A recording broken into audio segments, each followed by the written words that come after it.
Warahmatullahi wabarakatuh. Perkenalkan, saya Pera Utami Putri, CGP Angkatan 11 Kabupaten Musi Sulawesi Utara, asal instansi SMA Negeri Karangdapo.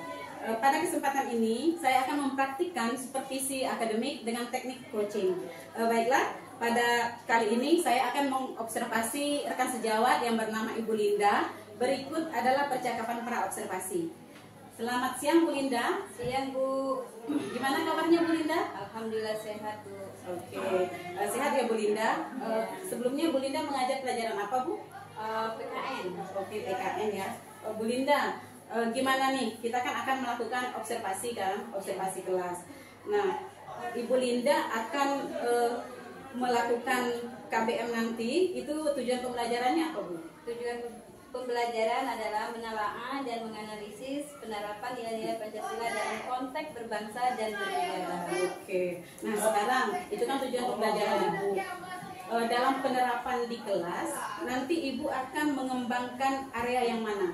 Maksudnya kompetensi apa yang ingin Ibu saya amati ketika melakukan KBM di kelas? Mengelola sikap kolaborasi, menerapkan keaktifan peserta didik, meningkatkan rasa percaya diri peserta didik. Begitu. Berarti Ibu lebih cenderung ke kompetensi sosial emosional ya Bu? Atau penilaian afektif seperti itu ya Bu ya? Nah, kalau boleh saya tahu, Ibu akan melakukan strategi pembelajaran yang seperti apa agar area pengembangan ini bisa terlihat Bu? Pada observasi penilaian ini, saya akan menerapkan strategi discovery learning. Yang pertama itu ada presentasi dan diskusi. Jadi mereka akan berdiskusi kelompok seperti itu Bu? Iya. Kemudian mereka akan berdiskusi lalu akan mempresentasikan hasil diskusi. Dengan tadi strateginya adalah discovery learning. Oke, berarti Ibu sudah siap ya Bu dengan semua persiapannya. Kemudian area pengembangannya juga sudah siap, strateginya sudah siap. Oke Bu Linda, kalau begitu sampai ketemu di kelas observasi besok. Kita akan mengobservasi bagaimana kegiatan yang hendak Ibu capai tadi. Semoga apa yang menjadi area pengembangan yang ingin Ibu capai bisa berjalan sesuai harapan. Begitu ya Bu? Terima kasih juga Bu Vera karena sudah mengobservasi saya. Untuk kedepannya saya akan lebih aktif lagi. Ya Bu, semoga besok apa yang ingin Ibu capai bisa terlaksana dengan baik. Oke Bu Linda, saya sangat excited Ibu Linda bisa melaksanakannya dengan baik. Sampai jumpa di kelas observasi besok. Terima kasih atas waktunya Bu Linda. Sama-sama Bu. Sukses ya Bu Linda. Saya yakin Ibu Linda pasti bisa. Oke, Assalamualaikum. Waalaikumsalam. Warahmatullahi wabarakatuh. Perkenalkan saya Pera.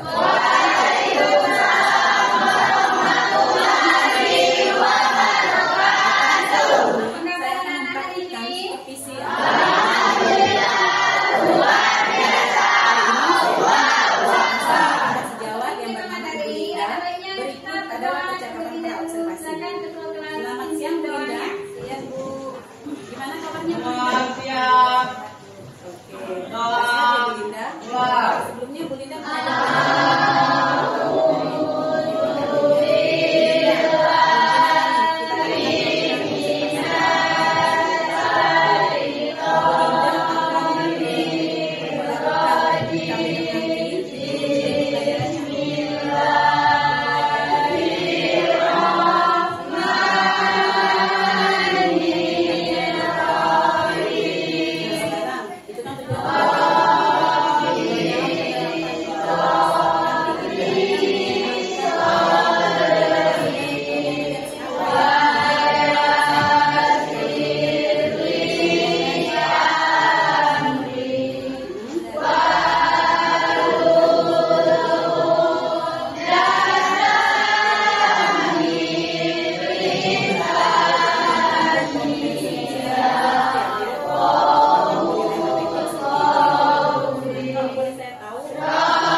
yang hendak Ibu capai tadi. Semoga apa yang dilakukan Ibu capai bisa berjalan sesuai harapan. Gitu ya Bu. Juga berharap karena sudah mengobservasi saya, untuk kedepannya saya akan lebih Ya Bu, semoga besok apa yang ingin Ibu capai bisa terlaksana dengan baik. Oke Bu Linda, saya sangat excited Ibu Linda bisa melaksanakannya dengan baik. Sampai jumpa di observasi besok. Terima kasih atas waktunya Bu Linda. sama-sama Sukses ya Bu Linda. Saya yakin Ibu Linda pasti bisa. Oke, Assalamualaikum. Waalaikumsalam.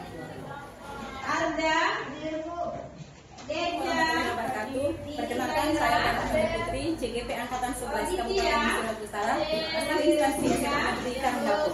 Pada kesempatan ini, saya akan mempraktikkan supervisi akademik dengan teknik coaching. Baiklah, pada kali ini saya akan mengobservasi rekan sejawat yang bernama Ibu Linda. Berikut adalah percakapan pra observasi. Selamat siang Bu Linda. Ya Bu, gimana kabarnya Bu Linda? Sehat ya Bu Linda. Sebelumnya Bu Linda mengajar pelajaran apa Bu?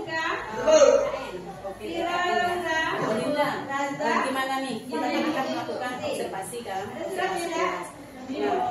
Ibu Linda akan melakukan KBM nanti. Itu tujuan pelajarannya apa Bu?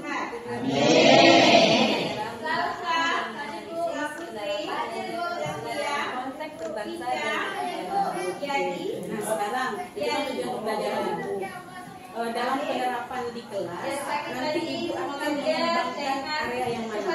Maksudnya kompetensi yang ingin Ibu saya amati ketika melakukan ada baiknya kita menyanyikan lagu nasional. Silakan berdiri. aktifkan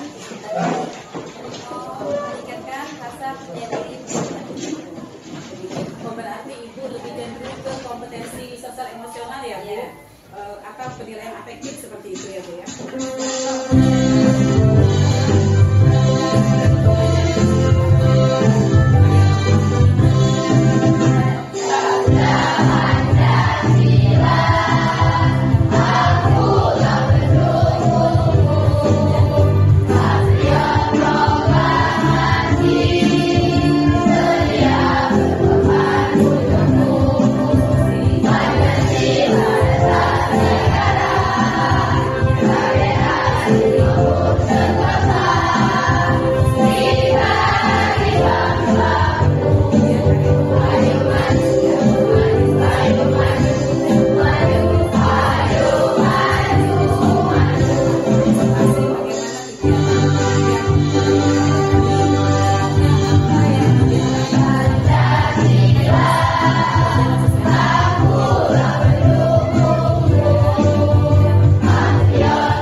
Disiplin membedakan orang yang banyak bekerja dengan orang yang banyak bicara.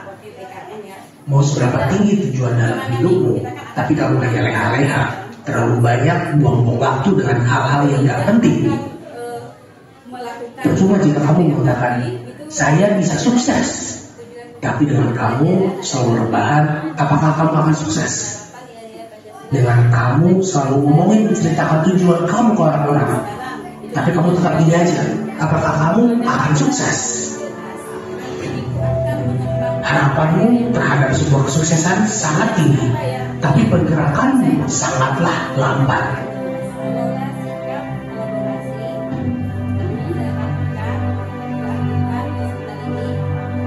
Kesuksesan yang kamu akan dapat adalah bagaimana cara kamu disiplin.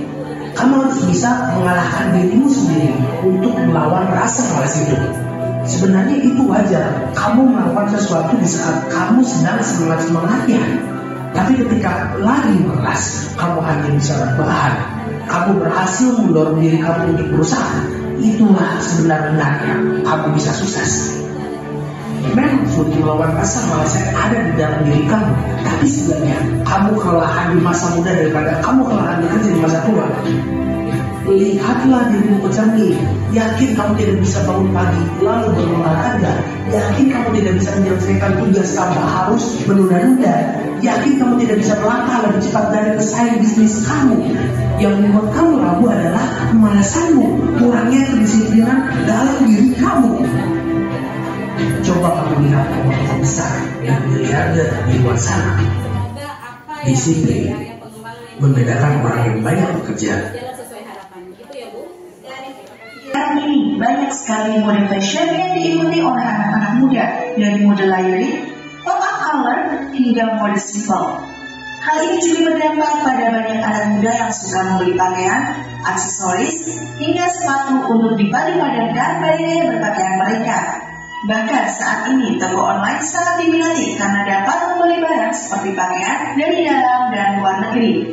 Tapi meskipun mudah untuk membeli barang dari luar negeri, kerakyatan yang dipimpin oleh hikmat kebijaksanaan dalam permusyawaratan perwakilan. Menurut kalian, bagaimana ya penerapan sila keempat dalam konteks berbangsa? Apakah kalian pernah mendengar tentang rapat paripurna DPR RI atau Republik Indonesia?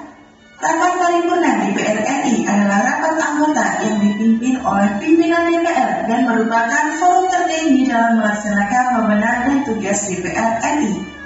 Rapat paripurna DPR RI merupakan salah satu contoh dalam penerapan sila keempat. Rapat paripurna merupakan contoh di mana suatu keputusan diambil melalui musyawarah. Dalam rapat paripurna terdapat beberapa etika dan tata tertibnya, seperti menghargai dan menghormati saat orang lain sedang berbicara. Nah, kalian juga bisa mengadakan rapat atau musyawarah untuk menghasilkan keputusan di lingkungan kecil, seperti rapat OSIS atau rapat karang taruna. Adik-adik Sobat Eksis, yang terakhir kita bahas tentang penerapan sila kelima yang berbunyi keadilan sosial bagi seluruh rakyat Indonesia dalam konteks berbangsa. Dari Lydia.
Diberi waktu 5 menit untuk cari jawaban dari kelompok lain.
Mengapa masih banyak kasus pelanggaran HAM yang belum dapat diselesaikan? Jawabannya, ada sejumlah faktor yang menyebabkan kasus-kasus pelanggaran HAM berat di Indonesia hingga kini belum juga terselesaikan. Salah satu yaitu minimnya data dan dokumentasi jumlah korban. Ujar Andreas Harsono, peneliti Indonesia untuk Humas Inwatch HRW. Apakah paham? Paham.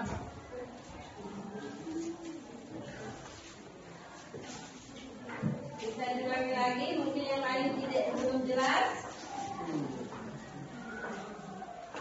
Jawabannya, ada sejumlah faktor yang menyebabkan kasus-kasus pelanggaran HAM berat di Indonesia hingga kini belum juga terselesaikan. Salah satu yaitu minimnya data dan dokumentasi jumlah korban. Ujar Andreas Harsono, peneliti Indonesia untuk Humas Greenwatch. Itu saja jawaban dari kami. Ya, luar biasa. Sekarang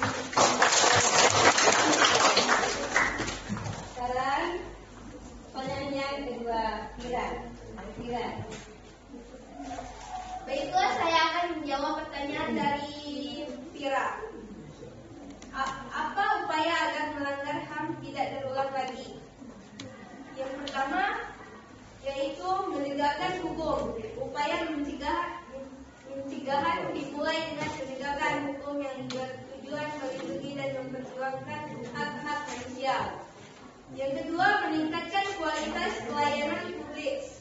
Yang ketiga, pengawasan masyarakat. Yang keempat, pendidikan HAM. Yang kelima, kerjasama antar pihak. Dan yang terakhir, upaya kuratif. Apakah paham? Ya, itu betul sekali. Itu tadi adalah bagaimana pencegahannya. Itu adalah yang pertama tadi. Penegakan hukum, upaya pencegahan dimulai dengan penegakan hukum yang bertujuan melindungi dan memperjuangkan hak-hak manusia. Artinya di situ dari kata itu tadi yang diskusi kelompok 2 kira bahwasanya hukum itu harus ditegakkan tanpa membeda-bedakan satu sama lain. Sesuai hasil diskusi dari kelompok 2. Dimana 2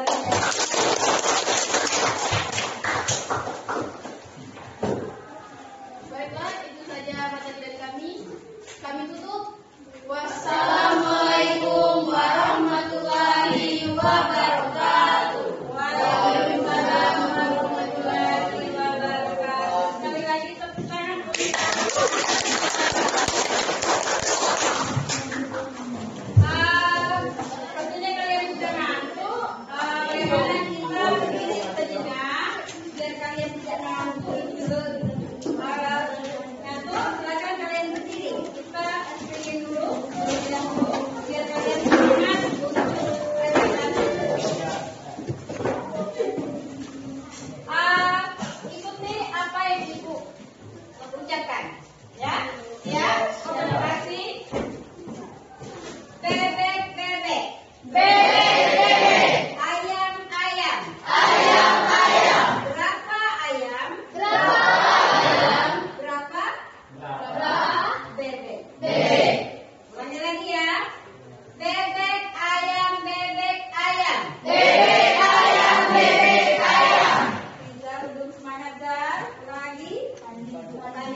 Ya, silakan maju ke depan. Kelompok Agnes menikah kelompok 4 menganalisis tentang pendidikan.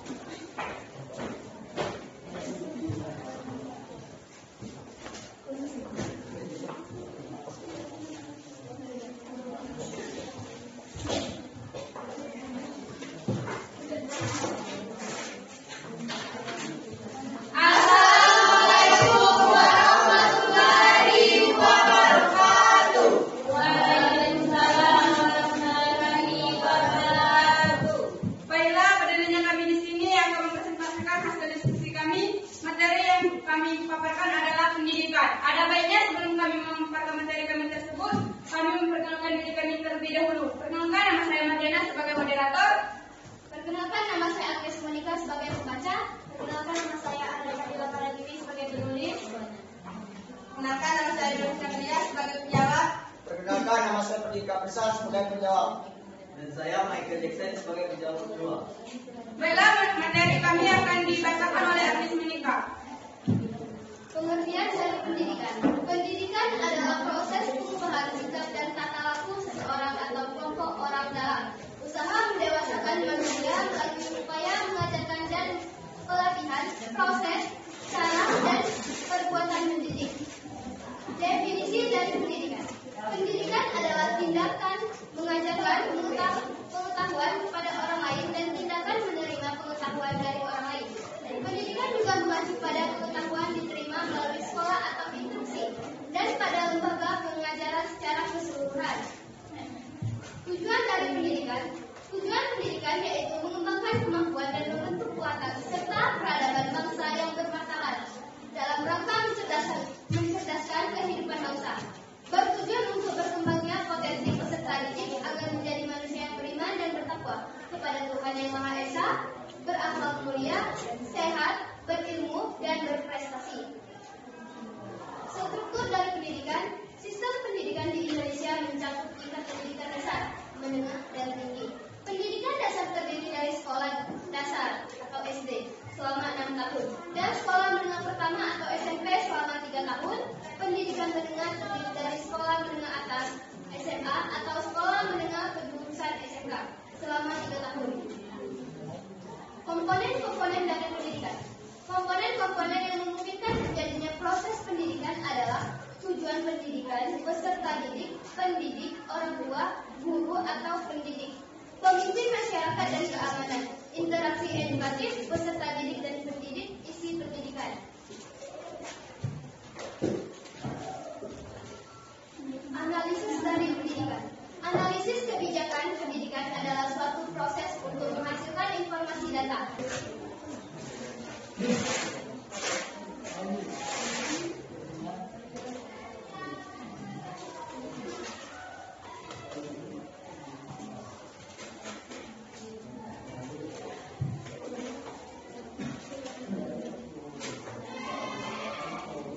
Assalamualaikum warahmatullahi wabarakatuh. Baiklah, saya akan menjawab pertanyaan dari Naila. Apa sanksi yang seharusnya diberi kepada pelaku? Mengapa? Jawabannya, sanksi yang bisa diberikan kepada pelaku polisi yang menyebabkan kematian korban adalah pidana penjara paling lama 15 tahun dan atau denda paling banyak Rp 3 miliar. Sanksi ini diatur dalam pasal 80 Undang-Undang 2014.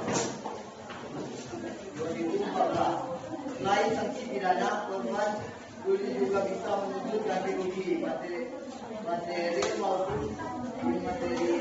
Pelaku itu adalah yang membuli. Siswa itu meninggal. Sanksinya apa tadi? Hukum pidana dan denda.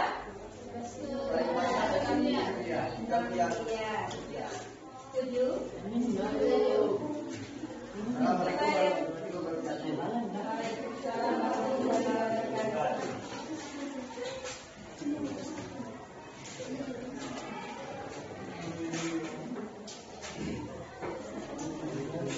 Assalamualaikum warahmatullahi wabarakatuh. Waalaikumsalam warahmatullahi wabarakatuh.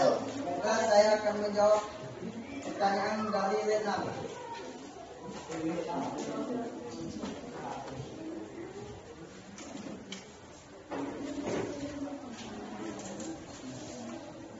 Soal siapa saja pihak-pihak yang terlibat dalam kasus ini? Jawabannya, korban siswa kelas 1 SD yang meninggal dunia setelah tunduk kakaknya kelas 2 orang tua korban yang mendengar ketika anaknya bahwa dia dipukuli kakak kelasnya. 3. Tetangga korban yang diduga melakukan perlindungan terhadap korban. 4. Polisi yang meriksa 12 saksi dalam kasus ini. 5. Unit Perlindungan Perempuan dan Anak Proses Medan yang menangani kasus ini. Baiklah, saudara Petra. Ulang yang disampaikan dengan jawaban Anda. Ya, tepuk tangan untuk kelompok.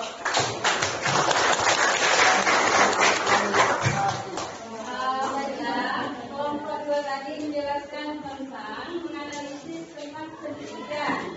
Ya, itu tadi diskusi. Hasilnya itu adalah dapatkan dari kalian itu adalah pembelajarannya presentasi sudah luar biasa, aktif dan bekerja sama. Saya ucapkan terima kasih untuk semuanya. Baiklah, untuk materi yang akan datang kita mempelajari pelajaran ideologi terbuka. Sampai di sini, Ibu minta maaf kalau banyak salah dan terima kasih sudah kerjasama. Sebelum menutup materi ini, ada baiknya kita berdoa menurut kepercayaan masing-masing. Siap. Berdoa menurut kepercayaan masing-masing. Berdoa mulai.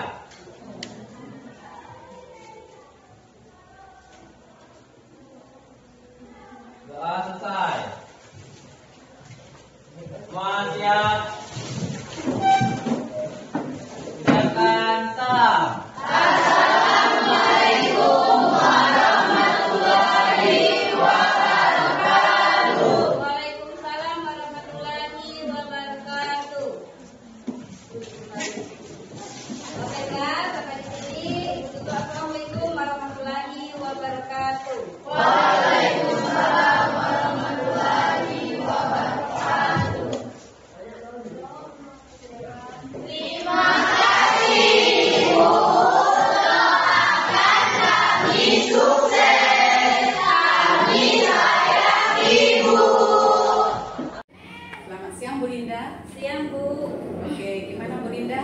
Setelah proses observasi pembelajaran minggu lalu, apa yang Bu rasakan dalam pembelajaran yang dilakukan di observasi minggu lalu? Kegiatan pembelajaran berjalan baik sesuai dengan rencana. Seluruh sintak pembelajaran sudah terlaksana, tetapi ada beberapa hal yang menjadi catatan saya sebagai refleksi.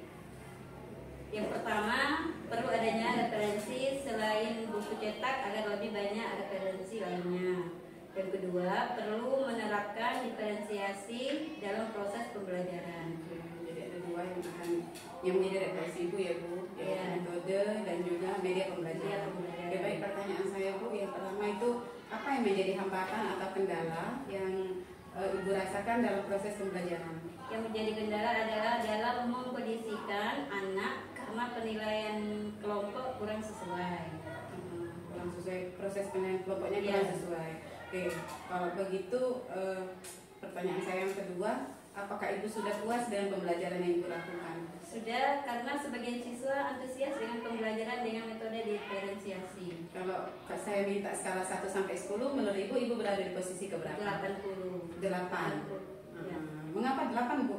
Ya karena siswanya rentangnya dari 1 sampai ke 8 nilainya lebih bagus. Nilainya naik dari proses Iya, sebelumnya sebelumnya. maksudnya.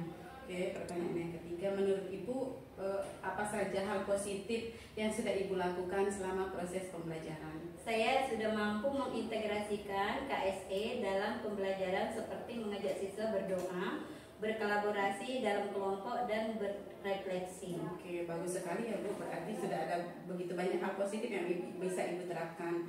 Oke Bu, menurut Ibu apa yang akan Ibu ubah di pertemuan selanjutnya agar pembelajaran yang Ibu inginkan bisa benar-benar terlaksana dengan baik? Metode pembelajaran dengan menerapkan diferensiasi ada 3 jenis. Yang pertama diferensiasi konten, proses, dan produk. Oke. Nah, menurut Ibu kira-kira kapan Ibu akan merencanakan itu? Rencana pengembangan akan dimulai minggu depan. Minggu depan. Kira-kira siapa yang bisa membantu Ibu dalam proses pengembangan diri? Rekan sejawat. Rekan sejawat. Oke, ada rekan sejawat yang bisa membantu ya Bu? Bisa, iya. Menurut Ibu butuh waktu berapa lama? 1 minggu. 1 minggu. Oke, berarti Ibu Linda memberi target 1 minggu agar perencanaan pembelajaran di pertemuan selanjutnya sesuai dengan apa yang Ibu inginkan. Oke, Bu Linda, semangat. Saya percaya Ibu Linda pasti bisa untuk menerapkan pembelajaran yang jauh lebih baik, lebih kreatif, sehingga tetap berpihak pada murid dan tetap menciptakan proses diskusi yang aktif, sehingga siswa juga ikut berperan aktif dalam proses pembelajaran. Oke, kalau begitu kita sampai ketemu minggu depan ya Bu, dengan cerita yang berbeda. Saya akan tahu bagaimana perkembangan Bu Linda dalam proses pengembangan diri, apakah sudah sesuai dengan yang Ibu rencanakan atau belum. Oke, terima kasih Bu Linda atas waktunya. Sama-sama Bu Vera. Oke, assalamualaikum. Waalaikumsalam.